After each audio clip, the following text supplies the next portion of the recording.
Hello everyone, कैसे हैं आप सब। उम्मीद करता हूं आप सब अच्छे से होंगे और खुश भी होंगे। दोस्तों, मैंने इससे पहले बहुत सारी स्कीम्स और बिजनेस आइडियाज आपसे डिस्कस किए हैं। आपको ये भी पता है कि किसी भी बिजनेस को शुरू करने के लिए आपके पास पैसे या फंडिंग होनी चाहिए। तो आज के इस वीडियो में एक ऐसी गवर्नमेंट स्कीम के बारे में बात करने वाले हैं जिसमें आपको 20 से 50 लाख तक का लोन मिल सकता है और 35% तक की सब्सिडी भी प्रोवाइड की जाती है। आज हम पीएमईजीपी स्कीम के बारे में बात करने वाले हैं। इसमें गवर्नमेंट चाहती है कि आप इंडिया में बिजनेसेस सेटअप करें ताकि लोगों को रोजगार मिल सके और आप अपना कंट्रीब्यूशन नेशनल इकोनॉमी को भी दें। ये बहुत ही इंटरेस्टिंग स्कीम है जो आपको मिस नहीं करनी चाहिए। वीडियो में काफी सारी इंफॉर्मेशन आपको मिल जाएगी, तो वीडियो बिना स्किप किए देखना। तो चलिए शुरू करते हैं। चैनल को सब्सक्राइब कर दीजिए और अभी के अभी वीडियो को शेयर कीजिएगा ताकि आपके दोस्त भी देख सकें। तो चलिए वीडियो को शुरू करते हैं। अरे हम सारी इंफॉर्मेशन देखेंगे। Budget outlay, implementation, objectives, subsidy, loan, eligibility, bank finance कितना अमाउंट करता है और साथ में ही एप्लीकेशन प्रोसेस भी देख लेते हैं। तो चलिए आगे बढ़ते हैं और देख लेते हैं इसकी डिटेल्स। तो ये स्कीम का बजट दिया गया है और इसके टारगेट्स दिए हैं। तो अगर हम इसके बजट की बात करें, इसका बजट 13,554.42 करोड़ रुपए दिया गया है और ये फाइनेंशियल ईयर 2021 से लेकर 2025 तक इन्होंने दिया है। तो आपके लिए एक गोल्डन अपॉर्चुनिटी है अगर आप अपना बिजनेस शुरू करना चाहते हैं और आपको पैसों की ज़रूरत है, फंडिंग की ज़रूरत है या लोन की ज़रूरत है, तो यहाँ से आप अप्लाई कर सकते हैं। इसका ऑनलाइन प्रोसेस है।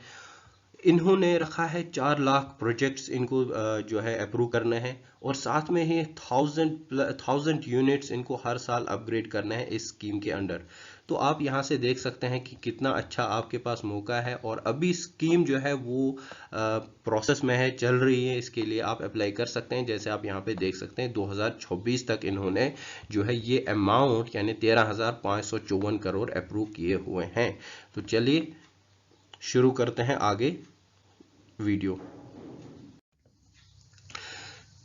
यहाँ पे देख लीजिए, थोड़ा सा स्कीम के बारे में देख लेते हैं। तो इस स्कीम को basically credit link subsidy program बोला जाता है, जिसको लॉन्च किया गया था दो स्कीम्स मिला के, एक प्राइम मिनिस्टर्स रोजगार योजना PMRY and rural employment generation program for generation of employment opportunities के लिए। ठीक है, तो ये बेसिकली पर्पस क्या है, एम्प्लॉयमेंट जनरेशन जो है, एम्प्लॉयमेंट जनरेशन के लिए इसका ऑब्जेक्टिव है, इसका एम है। पीएमईजीपी ऑपरेशन है, कब से ये चल रही है, 2008-9 से ये चल रही है और इसको कंटिन्यू किया गया है कब तक, 2021 से लेके 2026 तक अभी ये कंटिन्यू किया गया है। तो ये एक सेंट्रल सेक्टर स्कीम है जो कि एडमिनिस्टर की जाती है ministry of micro small and medium enterprises. ठीक है, तो ये स्कीम का आउटले है। इसकी इम्प्लीमेंटेशन देख लेते हैं। तो इसका जो इम्प्लीमेंटेशन एजेंसी है वो है khadi and village industries commission यानी KVIC। और ये स्टेट लेवल पे अगर बात करें तो स्टेट लेवल पे जो आपका KVIC के स्टेट एजेंसीज होते हैं, state khadi and village industries commission, industries board, तो वो इसको स्टेट में इम्प्लीमेंट करते हैं। आपके डिस्ट्रिक्ट में, आपके स्टेट में ये बोर्ड्स दिए गए हैं, आप वहां से भी जाके इस स्कीम के बारे में जानकारी ले सकते हैं। अब हम यहाँ पे कुछ ऑब्जेक्टिव्स देख लेते हैं। तो ऑब्जेक्टिव्स बहुत ही इंपॉर्टेंट है। सबसे पहले जो ऑब्जेक्टिव है वो है जनरेशन ऑफ एम्प्लॉयमेंट अपॉर्चुनिटीज। ठीक है, कहाँ पे, अर्बन एंड रूरल एरियाज पे। ठीक है, दोनों अर्बन एंड रूरल एरियाज के लिए ये एप्लीकेबल हैं। To bring together wide spread traditional artisans, तो इसमें जो भी सेल्फ एम्प्लॉयमेंट अपॉर्चुनिटीज इनको प्रोवाइड करने हैं, जो भी अनएम्प्लॉयड यूथ है, सपोज आपका कोई ट्रेडिशनल आर्टिशन है या कोई स्किल किसी के पास है, कोई और चीज़ें हैं, तो वो अपना बिजनेस शुरू करना चाहते हैं, तो वो इसके लिए एलिजिबल हैं, पार्ट इसमें जो है फॉर्म भर सकते हैं। ठीक है, to provide continuous and sustainable employment. ठीक है, continuous and sustainable employment to large segment of traditional and prospective artisans, rural and urban unemployed youth, to increase wage earning capacity भी इसमें इन्होंने एक जो है ऑब्जेक्टिव दिया गया है। तो ये इसके कुछ ऑब्जेक्टिव्स हो गए। अब हम यहाँ पे इसका स्कीम के बारे में, इसकी सब्सिडी कितना है, बेनिफिशियरी का कंट्रीब्यूशन कितना है, कितना आपको लोन मिलता है, ये सारी डिटेल्स अब इसमें देख लेते हैं। तो ये मैंने लिया है, आप अगर नया सेटअप करना चाहते हैं, अगर आप नया बिजनेस शुरू करना चाहते हैं तो ये उसकी डिटेल्स है, एग्जिस्टिंग का अलग से है तो वो मैंने यहाँ पे शेयर नहीं किया है। अगर किसी के पास ऑलरेडी बिजनेस है, क्योंकि उनके पास तो ऑलरेडी नॉलेज होगी, मैं यहाँ पे मान के चलता हूँ कि आप नया बिजनेस शुरू करने वाले हैं या करना चाहते हैं। तो यहाँ पे देख लीजिए आप, यहाँ पे इन्होंने दिया है कि जनरल कैटेगरी, तो जनरल कैटेगरी में आपका कंट्रीब्यूशन कितना होगा और गवर्नमेंट का कंट्रीब्यूशन कितना होगा। तो आपका जो कंट्रीब्यूशन होगा जनरल कैटेगरी वालों के लिए वो सिर्फ 10% है, यानी 90% इसमें गवर्नमेंट कंट्रीब्यूट करेगी। जितना भी आपका कॉस्ट होगा, बिजनेस का कॉस्ट, उसमें से 10% सिर्फ आपको देना है और 90% गवर्नमेंट देगी।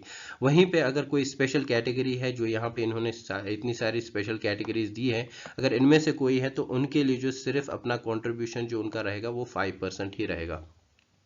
फिर हम यहाँ पे सब्सिडी देख लेते हैं, रेट ऑफ सब्सिडी क्या रहेंगे। तो अगर आप अर्बन एरियाज में रहते हैं और जनरल कैटेगरी में बिलोंग करते हैं तो उसमें आपको 15% सब्सिडी मिलेगी। और अगर आप अर्बन एरियाज में रहते हैं और अर्बन एरियाज में आपको बिजनेस सेटअप करना है और आप जनरल के आप स्पेशल कैटेगरी से बिलोंग करते हैं तो आपको 25% तक की सब्सिडी मिल जाएगी। वहीं पे अगर आप रूरल एरिया से बिलोंग करते हैं तो आपको जनरल कैटेगरी में 25% की सब्सिडी मिलेगी, और स्पेशल कैटेगरी से अगर बिलोंग करते हैं और रूरल एरियाज में आप रह रहे हैं तो आपको 35% तक की यहाँ पे सब्सिडी प्रोवाइड की जाती है। अच्छा, इन्होंने यहाँ पे maximum cost of setting up a unit, जो आपका मैन्युफैक्चरिंग यूनिट अगर आपका है, ठीक है, मैन्युफैक्चरिंग से बिजनेस अगर यूनिट है आपका, तो आपका जो है 50 लाख तक का लोन मिल जाएगा। ठीक है, ये इन्होंने रिसेंटली ही इसको बढ़ाया है, पहले ये 25 लाख तक का ही था।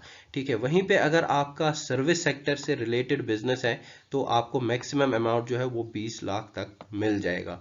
ठीक है, अगर यहाँ पे टोटल अमाउंट जो है वो 50 लाख से ज़्यादा होगा in case of manufacturing sector, और 20 लाख से ज़्यादा होगा in case of service sector, तो उसमें जो आपका एक्स्ट्रा अमाउंट बैंक प्रोवाइड करेगा उसमें आपको सब्सिडी नहीं मिलेगी, लेकिन लोन प्रोवाइड हो जाएगा, लेकिन सब्सिडी उस पर नहीं मिलेगी।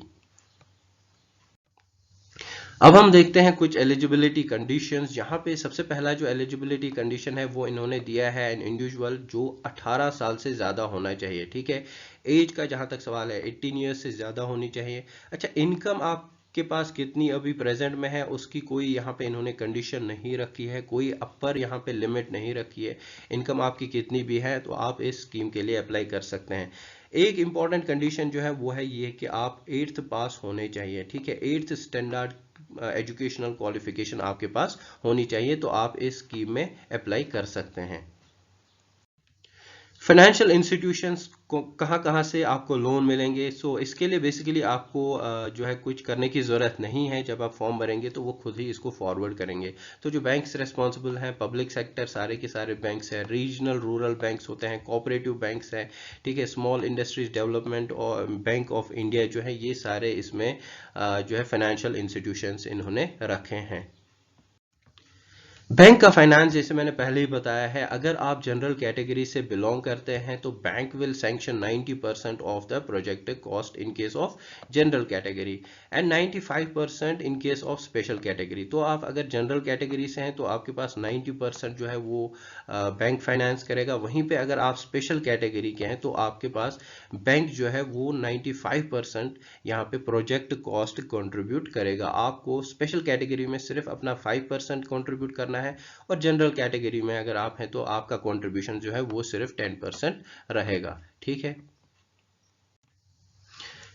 अब हम यहाँ पे लोन का अमाउंट देख लेते हैं। तो जैसे मैंने आपको पहले ही बताया कि जो आपका प्रोजेक्ट मैक्सिमम प्रोजेक्ट कॉस्ट जो है फॉर मैन्युफैक्चरिंग सेक्टर वो 50 लाख तक रहेगा। ठीक है, ये किस में है आपका, ये मैन्युफैक्चरिंग सेक्टर में है। वहीं पे अगर आपका बिजनेस जो है वो सर्विस सेक्टर से रिलेटेड है तो उसमें जो आपका कॉस्ट रहने वाला है वो रहने वाला है 20 लाख तक। ठीक है, 20 लाख आपका मैक्सिमम यहाँ पे मिलने वाला है। ठीक है, जिसपे आपको सब्सिडी मिलेगी।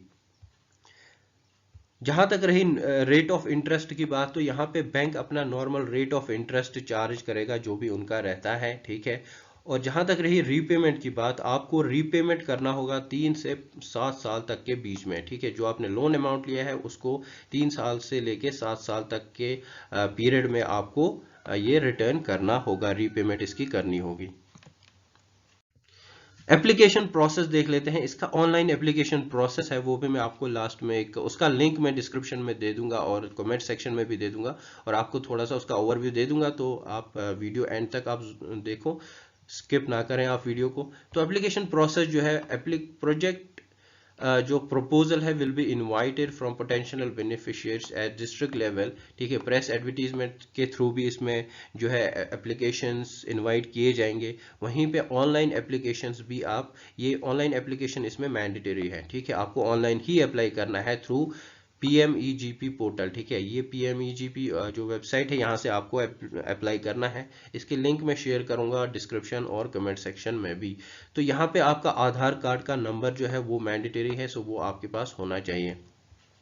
जब आप इसमें अप्लाई करेंगे उसके बाद 5 दिन के बाद, विद इन 5 डेज, ठीक है, 5 दिन में आपके साथ आपको एक कॉल आएगा। नोडल ऑफिसर जो होगा आपका KVIC का स्टेट में, तो वो आपको कॉल करेंगे और आपके साथ एक इंटरव्यू करेंगे, एक पर्सनल बात करेंगे, मतलब आपके फॉर्म के बारे में पूछेंगे कि आपके फॉर्म में मत कोई करेक्शन करना है, उसमें बाकी कुछ ऐड मत करना है, तो वो सारी चीज़ें आपसे जो है डिस्कस करेगा। और उसके बाद वो या तो फॉरवर्ड करेगा या तो रिजेक्ट करेगा, डिपेंड करता है कि आपके फॉर्म कैसा होगा, आपने कुछ करेक्शंस करनी है, वो बेसिकली उसको क्रॉस चेक करेगा, ठीक है। फिर वो उसको फॉरवर्ड या रिजेक्ट करेगा, वो उस पर डिपेंड करता है, ठीक है। तो final the eyes will shall take the final decision, either forward या करेक्ट, या तो वो फॉरवर्ड करेगा या तो आपको बोलेगा कि करेक्ट करने के लिए अपना एप्लीकेशन प्रोसेस, ठीक है, डायरेक्टली टू द बैंक। वो क्या करेगा, बैंक को वो डायरेक्टली उसको फॉरवर्ड कर देगा as per the order of preference for taking credit decisions और रिटर्न टू एप्लीकेंट, या तो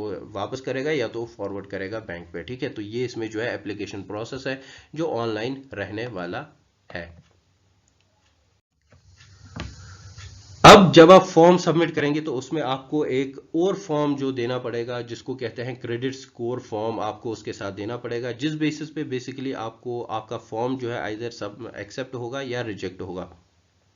तो यहाँ पे अगर आपका जो आपने लोन के लिए अप्लाई किया है, अगर आपने 10 लाख तक का अप्लाई किया है, तो आपका जो क्रेडिट स्कोर है वो 50, मिनिमम 50 होना चाहिए, ठीक है। आउट ऑफ 100 मिनिमम 50 होना चाहिए। अगर आपने 10 लाख से ज़्यादा किया है तो आपका जो क्रेडिट स्कोर है वो 60 आउट ऑफ 100 होना चाहिए मिनिमम, ठीक है। तो बेसिकली ये क्रेडिट स्कोर क्या है, तो minimum score for forwarding to the banks. तो यहाँ पे जो एक क्रेडिट स्कोर क्या है, तो बेसिकली आपको एक फॉर्म दिया जाएगा, ठीक है, जिसको क्रेडिट स्कोर फॉर्म बोलते हैं। इसमें आपको बहुत से पैरामीटर्स दिए होंगे जो आपको फिल करने होंगे, जिसमें आपको अपनी क्वालिफिकेशन, एज, आप रीपेमेंट की कैपेसिटी आपकी कितनी है, आपका हाउस, आपका लैंड, ये सारी डिटेल्स आपको भरनी है। कोलैटरल आप देना चाहते हैं या नहीं, अगर आप देना चाहेंगे, आपके पास कैपेसिटी है, तो आपका एक क्रेडिट स्कोर जो है बहुत ज़्यादा बढ़ जाता है, ठीक है। तो ये सारी जो पैरामीटर्स हैं वो आपको सबमिट करना है। तो जितने अच्छे आपके पैरामीटर्स होंगे, जितनी आपकी कैपेसिटी होगी, तो उतना ही आपके चांसेस हैं कि आपका यहाँ पे फॉर्म जो है वो फॉरवर्ड हो जाएगा। तो इसी बेसिस पे आपका क्रेडिट स्कोर बन जाता है। तो आपको इसको जो क्रेडिट स्कोर फॉर्म है वो बहुत ही सीरियसली लेना होगा, अच्छे से उसको सबमिट करना होगा, ठीक है। जो भी तभी आपका फॉर्म के जो चांसेस हैं वो सबमिट फॉरवर्ड होने के ज़्यादा चांसेस रहेंगे।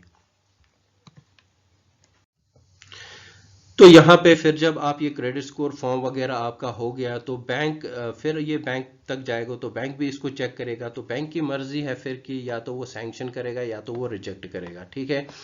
तो यहाँ पे अगर वो सैंक्शन करता है और विल बी इशूड ऑनलाइन, ठीक है, तो आपके पास ऑनलाइन इंफॉर्मेशन आ जाएगी, आपको मेल किया जाएगा। अगर नहीं तो आपको KVIC या जो आपका डिस्ट्रिक्ट KVIC का दफ्तर है वहाँ पे जाके उनके साथ कांटेक्ट में रहना है। तो 30 दिन में आप का जो है वो रिसिप्ट मिल जाएगी आपको कि आपका एप्लीकेशन फॉर्म हुआ है, एक्सेप्ट हुआ है या रिजेक्ट हुआ है। तो 30 दिन का आपको वेट करना है। अच्छा, जब तक आपको लोन नहीं मिलता है, हो सकता है आपको उसके बाद कुछ टाइम लगे, तो आप तब तक EDP की ट्रेनिंग ले सकते हैं, ठीक है। ये ट्रेनिंग जो है कंपलसरी है, ये बहुत ही अच्छी ट्रेनिंग होगी जिसमें आपको बिजनेस प्रपोजल, ठीक है, ये सारी डिटेल्स, एक कंप्लीट ट्रेनिंग इस स्कीम के बारे में, जो आपका बिजनेस करना है उस पर आपको कंप्लीट ट्रेनिंग दी जाएगी। सो ये बहुत ही एक फ्री ऑफ कॉस्ट आपको रहने वाला है, ये ट्रेनिंग प्रोवाइड आपको मिल जाएगी इनकी तरफ से। तो ये आप कर सकते हैं जब तक आपको लोन मिल जाता है। तो फिर यहाँ पे आ गया ऑनलाइन एप्लीकेशन प्रोसेस। जैसे मैंने आपको बताया है, ये जब मैं लिंक जो आपको डिस्क्रिप्शन और कमेंट सेक्शन में दे दूंगा, तब जब आप उस पर क्लिक करेंगे तो आपको कुछ ऐसा इंटरफेस देखने को मिलेगा। तो यहाँ पे आप देख रहे हैं application process for new unit. कोई अगर रजिस्टर्ड यूनिट है तो वो यहाँ पे अप्लाई करना है, या जिसको मतलब जो इसमें रजिस्टर्ड है इस स्कीम के साथ, तो उनको सिर्फ यहाँ पे लॉगिन करना है। अदरवाइज अगर आप न्यू हैं तो आपको यहाँ पे अप्लाई नए से करना है। अगर कोई एग्जिस्टिंग यूनिट है जिसका ऑलरेडी बिजनेस है और उसको भी लोन चाहिए एक्सपेंड करने के लिए, तो वो यहाँ पे अप्लाई कर सकते हैं। तो आपको मान के चलता हूं कि आप नए हैं, आपको न्यू यूनिट शुरू करना है, तो आपको यहाँ पे अप्लाई करना है जब आप इस वेबसाइट पे जाएंगे। तो इसका लिंक जो है वो डिस्क्रिप्शन और कमेंट सेक्शन में दे दूंगा, तो वहां से आप इसको चेक कर लीजिएगा, ठीक है। तो ये था आज का हमारा कंप्लीट पीएमईजी स्कीम के बारे में, जो prime minister's employment generation programme है, उस स्कीम के बारे में कंप्लीट डिटेल्स आपको मिल गई होंगी। तो अपने दोस्तों में शेयर जरूर कीजिएगा, वीडियो को हो सके तो लाइक जरूर कर दीजिएगा और चैनल को सब्सक्राइब जरूर कर दीजिए। So thank you so much for watching, stay tuned.